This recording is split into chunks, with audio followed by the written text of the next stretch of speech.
Moving pictures and sound are glued together. To realize a reliable outcome, you have to focus on both. Most of the time, you draw your images until you have a satisfying outcome. Then, on top of it, you add fitting sound sources to make it even more realistic and convincing.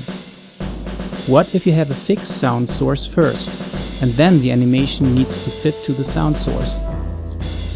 I will show you an easy example what you can do to adapt your animation to sound.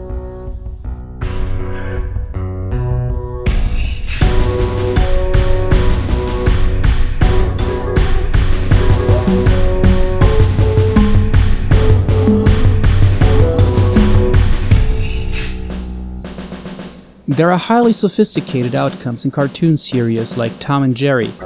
It shows what can be accomplished in animation by adapting images to a fixed sound source.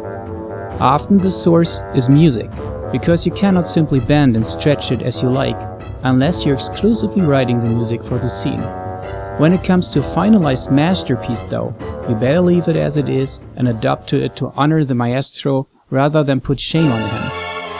The Sorcerer's Apprentice by Paul Dukas is a masterpiece by itself, but when it comes to the animation, Disney has layered over it. It is the paramount and perfect example of most sophisticated animation over sound. The example I'm talking about today is less sophisticated, but it helps you to understand how you proceed step by step in a very easy way that you can recreate yourself. My example of animation over sound is a marching band cymbal player, clashing together two cymbals. So we have a fixed, unchangeable piece with cymbal hits in it. Each time you hear the cymbals clashing, the cymbal player needs to move according to the sound the cymbals produce. So how do we proceed? This is our cymbal player. But when does he have to clash? We need to find a way to orientate ourselves. Okay. First, let's import the sound file of the piece into the canvas. When you look at it, it seems to be very chaotic.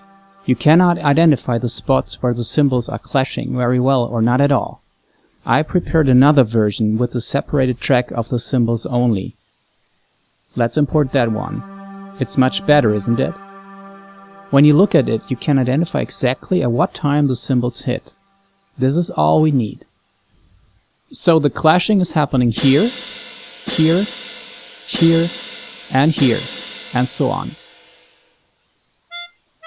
Now we simply go through the entire sequence until we have recreated the animation for all the spots. Now, finally, when we render the scene, we do not use the sound file containing the separated audio track, but we are using the complete orchestral version so that the animation fits into it as we want. When you need to do this for a whole orchestra, you repeat the procedure for every instrument.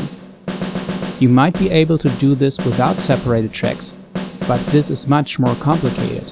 You're lucky when you have these separated tracks or when you can recreate them. What you can also do is to create an audio track on your cell phone by clapping your hands each time the cymbal player is clashing the cymbals or a bass drum player is hitting the drum. You can then use this file as a reference for your animation.